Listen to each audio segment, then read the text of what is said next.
बिस्मिल्लाह रहमान रहीम। शुरू करता हूँ अल्लाह के पाक नाम से जो बहुत बड़ा मेहरबान नहायत रहने वाला है। दोस्तों, बहनों, भाइयों, बुजुर्गों, अस्सलाम वालेकुम। आज की हम इस अंबिया और अजीम मजहबी शख्सियात के मोजज़ात और वाक़यात की सिलसिलावार वीडियो में आज हम दिल को छू लेने में मोजज़े को बयान कर रहे हैं, जिसका मौजू है कि हजरत मूसा अलैहिस्सलाम के मोजज़े ने कोहे सीना पर अल्लाह सुब्हानहू तआला से बराह रास्त बात की थी। सूरह अहराफ आयत नंबर 143। हजरत मूसा अलैहिस्सलाम के सबसे बड़े मोजज़ात में से एक कोहे सीना पर अल्लाह सुब्हानहू तआला के साथ इनकी बराह रास्त गुफ्तगू थी। ये एक ऐसा लम्हा था जो मूसा अलैहिस्सलाम की बतौर हरगजीदा हसीयत की अलामत था। इस गैर मामूली वाक़े का तज़किरा सूरह अहराफ आयत नंबर 143 में मौजूद है, जहाँ अल्लाह ताला फरमाता है, जिसका तर्जुमा है, और जब मूसा हमारे मुकर्रर वक्त पर पहुंचे और इनके रब ने इनसे बात की तो उन्होंने कहा, ऐ मेरे रब, मुझे अपना आप दिखा। अल्लाह ने फरमाया, तुम मुझे नहीं देख सकोगे, लेकिन पहाड़ की तरफ देखोगे। अगर वो अपनी जगह पर रहे तो तुम मुझे देख सकोगे। लेकिन जब इनके रब पहाड़ पर ज़ाहिर हुआ तो इसने इसे बराबर कर दिया और मूसा बेहोश हो गए। जब वो बेदार हुए तो उसने कहा, तुम्हें पाक है, मैं तेरी तरफ तौबा करता हूँ और मैं सबसे पहले मोमिन हूँ। ये मोजज़ाती वाक़या अल्लाह की कुदरत, इंसानी अदारे की हदूद और अंबिया के दरमियान मूसा अलैहिस्सलाम के मुअज़्ज़ज़ मकाम को उजागर करता है। तो दोस्तों, इस इलाही तसादुम की कहानी बनी इसराइल के फ़िरऔन के जुल्म से आज़ाद होने और सहरा में सब्र करने के बाद पेश आई थी। हज़रत मूसा अलैहिस्सलाम इनके रहनुमा के तौर पर न सिर्फ जिस्मानी बल्कि रूहानी तौर पर इसे इलाही भी इनकी रहनुमाई के जिम्मेदार थे।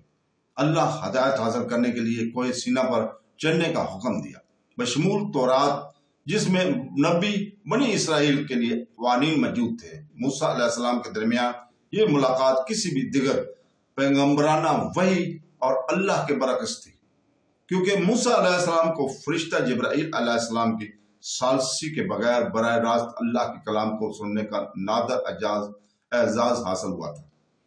जब मूसा अलैहिस्सलाम मुकर्रर जगह पर पहुंचे तो अल्लाह सुब्हानहू तआला ने इनसे कलाम किया, इन्हें आसमानी इल्म और अहकाम अता फरमाए। यह लम्हा बहुत ज्यादा अहमियत की हामिल था, क्योंकि इससे पहले और बाद में किसी और नबी को यह एजाज हासिल नहीं हुआ। अपने रब के करीब से मगलूब होकर मूसा अलैहिस्सलाम ने एक दिलेराना दरख्वास्त की। उन्होंने अल्लाह को देखने की दरख्वास्त की। यह दरख्वास्त शकूक और शबाज से नहीं, बल्कि अल्लाह ताला के लिए गहरी ख्वाहिश और मोहब्बत के लिए की गई थी।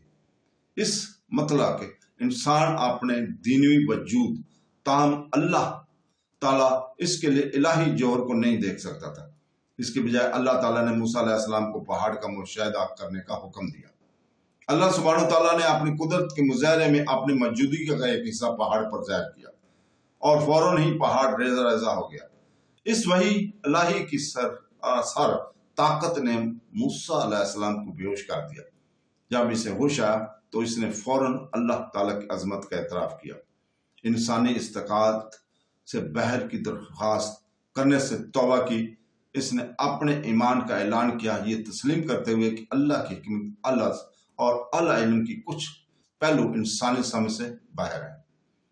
तो दोस्तों, इस मौजज़ाती गुफ्तगू मूसा अलैहिस्सलाम और अल्लाह ताला के सबाक रखती है। सबसे पहले इसमें मूसा अलैहिस्सलाम को दिए गए मुनफरद एजाज पर जोर दिया गया कि इस्लामी रवायत में इसे कलीमुल्लाह के नाम से जाना जाता है, जिसका मतलब है वो जो अल्लाह से बात करता है। ये लक़ब अंबिया के दरमियान इनके मोहतरम मकाम को वाज़ा करता है। दूसरी बात यह कि वाक़या आजिज़ी का दर्स देता है। अगर मूसा अलैहिस्सलाम एक अजीम पैगंबर थे, फिर भी उन्होंने अल्लाह की अजमत का सामना करते हुए अपने हदूद को तस्लीम किया। इसकी फौरी तौबा एक मोमिन के मुनासिब रवैये को ज़ाहिर करती है। अल्लाह ताला की हिकमत के सामने सर तस्लीम ख़त्म करना और इंसानी हदूद को तस्लीम करना। इसके मुतलक अजमत की याददानी का मजीद बरा ये मौजज़ा अल्लाह ताला का ये हकीकत की एक पहाड़ जो कि ताकत और इस्तेकाम की अलामत है। अल्लाह के کہ محض ایک جھلک پر خاک ہو گیا۔ اس کی لامحدود طاقت کو نمایاں کرتا ہے۔ اگر پہاڑ اس کی موجودگی کو برداشت نہ کر سکے تو یقیناً کوئی انسان اس زندگی میں اس کا ادارک نہیں کر سکتا۔ اس سے اس خیال کو تقویت ملتی ہے کہ حقیقی ایمان غیب پر یقین اور جسمانی ثبوت کا مطالعہ کیے بغیر اللہ تعالیٰ کی حکمت پر بھروسہ ہے۔ معجزانہ الہی ہدایت کی اہمیت کو بھی واضح کرتا ہے، اور موسیٰ علیہ السلام توریت حاصل کرنے کے لیے کوہ سینا پر گئے، جس کا مقصد بنی اسرائیل کو راست بازی کی طرف رہنمائی کرنا تھا۔ تاہم اس طرح کے خوفناک واقعے کو دیکھنے کے باوجود بہت سے اسرائیلیوں نے بعد میں اپنے ایمان میں کمزوری کا مظاہرہ کیا۔ موسیٰ علیہ السلام کی غیر موجودگی میں سنہری بچڑے کی پرستش شروع کر دی، بت پرستی میں مشغول ہو گئے۔ یہ ظاہر کرتا ہے کہ صرف معجزات ہی ایمان کی ضمانت نہیں دیتے، بلکہ خالص یقین اور اللہ کی رضا کے آگے سر تسلیم قائم کرنا بھی انسان کی روحانیت کو قائم رکھتا ہے۔ تو دوستو، اس کے علاوہ اس واقعے کے گہرے مذہبی اثرات ہیں۔ یہ واضح کرتا ہے کہ اس دنیا میں انسانی عدالت سے بالاتر کہ جب اللہ کے بے ہے کہ مومنوں کو آخرت میں اس کے دیدار کی حتمی نعمت عطا کی جائے گی، جیسے کہ مختلف اسلامی تعلیمات میں مذکور ہے کہ موسیٰ علیہ السلام کو دیکھنے کی خواہش خالص ترین آرزو کی عکاسی حضرت حضور پاک صلی اللہ علیہ وسلم کی طرح اللہ نے کی تھی، جو ہر مومن کو ہونا چاہیے، اپنے خالق کا قرب حاصل کرنا تھا۔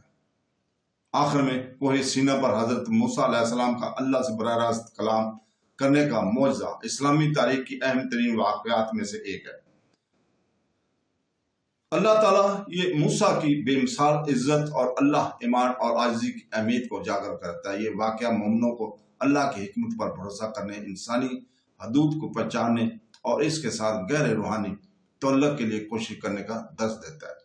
یہ ایک یاد دہانی کے طور پر کام کرتا ہے کہ سچا ایمان دیکھنے پر نہیں، بلکہ اللہ سبحانہ تعالیٰ کی مطلق عظمت پر یقین کرنے پر مبنی ہے، جس کی موجودگی اس دنیا میں انسانی سمجھ سے باہر سے، لیکن آخرت میں اپنے ایمان پر ثابت قدم رہنے والوں پر پوری طرح ظاہر ہو جائے گی۔ اس کے ساتھ ہم کل تک کے لیے اجازت چاہتے ہیں۔ تو دوستو، کل ہم انشاءاللہ تعالیٰ اسی وقت حضرت ہارون علیہ السلام کی تائید، حضرت موسیٰ علیہ السلام کے معجزہ اور فصیح کلام کا بطور تحفہ الہی بیان کریں گے، جس کا سورہ طٰہٰ میں بیان کیا گیا ہے۔ تو دوستو، اللہ حافظ۔